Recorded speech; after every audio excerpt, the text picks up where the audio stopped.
Hi viewers, நம்ம இன்றைக்கி என்ன பார்க்க போகிறோன்னா பன்னீர் எப்படி பண்ணுறதுன்னு பார்க்க போகிறோம். இதில் என்ன புதுசாக இருக்குதுன்னு தானே கேட்குறீங்க. நான் ஒரு பன்னீர் மேக்கர் ஆன்லைன்லேருந்து வாங்கியிருந்தேன், டெக்ஸ்லார் பன்னீர் மேக்கர். ஸோ அது வந்து எவ்வளோ யூஸ்ஃபுல்லாக இருக்குது, எப்படி ஒர்க் ஆகுதுன்றதை பார்ப்போம். இப்போ நான் ஆரஞ்சு மில்க் பேக்கெட்ஸ் 2 எடுத்திருக்கேன், ஆவினோடது. ஸோ அதை நான் பாயில் பண்ணி சிம் பண்ணிவிட்டு அதில் வந்து லெமன் பிழிஞ்சு விடுறேன். இது ஒரு யூனிவர்சல் ரெசிபி, எல்லாருக்குமே தெரியும். ஸோ மில்க் வந்து கர்டில் ஆகிறதுக்காக நான் இப்போ லெமன் பிழிஞ்சு விடுறேன். நீங்கள் அப்படி பண்ணும்போது சப்போஸ் உங்களுக்கு ஃபுல்லாக கர்டில் ஆகலை அப்படின்னா உங்கள் லெமன் ஜூஸ் வந்து பத்தலைன்னு அர்த்தம். ஸோ இன்னும் கொஞ்சம் நீங்கள் லெமன் ஆட் பண்ணிங்கன்னா அது நல்லாவே கர்டில் ஆகிறத உங்களால் பார்க்க முடியும். ஸோ இப்போ நம்மளும் ஆட் பண்ணிட்டோம், ஆல்மோஸ்ட் முடிஞ்சுது. இப்போ பாருங்கள், நம்மளுக்கு நல்லாவே மில்க் வந்து கர்டில் ஆகி பன்னீர் தனியாக வாட்டர் தனியாக நம்மளுக்கு வந்துருச்சு. ஸோ இதை வந்து நீங்கள் ஸ்டவ் ஆஃப் பண்ணிவிட்டு ஸ்ட்ரெயின் பண்ணி எடுத்துக்கோங்க. நல்லா ஒரு 2 to 3 டைம்ஸ் வந்து நல்லா ஒரு ட்ரிங்கிங் வாட்டரில் வாஷ் பண்ணிடுங்க. ஸோ வந்து உங்களுக்கு அந்த லெமனோட ஃப்ளேவர், நம்ம லெமன் விட்டு கர்டில் பண்ணுறோம் இல்லையா, அந்த புளிப்பு தன்மை வந்து இருக்காது.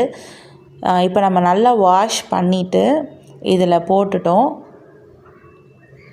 ஸோ நான் வந்து முன்னாடியே வாஷ் பண்ணலை, இதில் போட்டுட்டு தான் நான் வந்து வாஷ் பண்ணேன். நீங்கள் முன்னாடியே வேணும்னா வாஷ் பண்ணிவிட்டு கூட நீங்கள் இதில் ஆட் பண்ணிக்கோங்க இந்த பன்னீர் மேக்கரில். ஸோ இப்போ நான் நல்லா ட்ரிங்கிங் வாட்டர் வச்சு வாஷ் பண்ணி எடுத்துக்கிறேன். இது ஆக்சுவலாக ஒரு ஃபியூ மந்த்ஸ் முன்னாடியே நான் வந்து பார்த்துருந்தேன் ஒரு யூடியூபரோட வீடியோவில். அப்போ வந்து எல்லோரும் கீழே கமெண்ட் செக்ஷனில் பார்த்தீங்கன்னா அவ்வளோ என்ன சொல்கிறது, அவங்கள கலாய்ச்சிருந்தாங்க.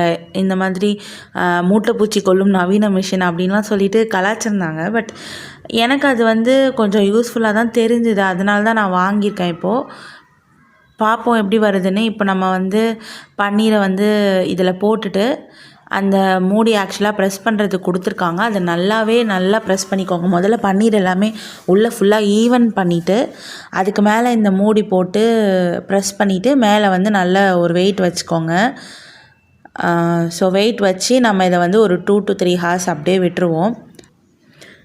இப்போ அந்த 2 to 3 ஹார்ஸ் ரெஸ்ட் டைம் கழித்து நீங்கள் எடுத்து பார்க்கும்போது எப்படி வந்திருக்குன்றதை பாருங்கள். ஒரு பன்னீர் பிளாக்காகவே நம்மளுக்கு கிடச்சிருச்சு. ஸோ இதை நம்ம இப்போது கட் பண்ணி, நான் இதை வச்சு ஒரு பன்னீர் கிரேவி பண்ணியிருந்தேன், அந்த கிளிப்பையும் இந்த வீடியோட லாஸ்ட்டில் அட்டாச் பண்ணுறேன் பாருங்கள். ஸோ இந்த மாதிரி நமக்கு பிளாக்காக நமக்கு கிடச்சிது, நல்ல சாஃப்டான பன்னீர் கிடச்சிது. க்ரம்பிள் ஆகிறத பற்றி கவலைப்படாதீங்க, ஏன்னா இப்போது நிறைய சிந்தட்டிக் பன்னீர்ஸ், ஃபேக் பன்னீர்ஸ் மார்க்கெட்டில் இருக்குது. ஸோ அது ரொம்பவே நல்லதில்லைன்னு சொல்கிறாங்க. ஸோ அதை யூஸ் பண்ணி ரெடிமேடாக கிடைக்கிதுன்றதுக்காக அதை வாங்கி உடம்புக்கு எடுத்துக்கிறத விட இந்த மாதிரி நம்ம ப்ரிப்பேர் பண்ணி வீட்டிலே ஹெல்த்தியாக சாப்பிடலாம். ஸோ வீடியோ பிடிச்சிருந்தா லைக் பண்ணி, ஷேர் பண்ணி, சப்ஸ்கிரைப் பண்ணுங்கள். உங்கள் இன்புட்ஸை கமெண்ட் செக்ஷனில் ஷேர் பண்ணுங்கள். தேங்க்யூ ஃபார் வாட்சிங்.